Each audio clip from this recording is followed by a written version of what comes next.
ජීවිතේ සමහර කාලවල තියෙනවා හතර වටින්ම කළු කරන ප්‍රශ්න නැමැති අඳුරෙන් මුළු හිතම වැහිලා යනවා වගේ දැනෙනවා. අන්න ඒ වගේ වෙලාවකට මේ පින්තූරේ පේනවා වගේ නිහඬ රාත්‍රියක රුවන්වැලි සෑ සමුදුන්ගේ අවිසට ගිහිල්ලා බලන්න මුළු වහසම කළු කරලා තිබුණා.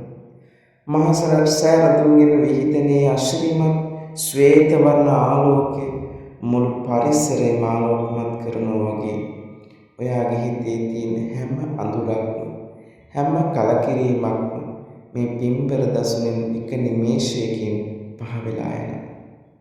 අපේ ජීවිතේ මොනතරම් හිතෘදී මහන්සි තිබුණත් ඒ හැම දෙයක්ම නැති වෙලා හිත සැහැල්ලු කරගන්න අපිට ආශිර්වාදේ බොහෝම ප්‍රබල දෙයක් බවට පත් වෙනවා.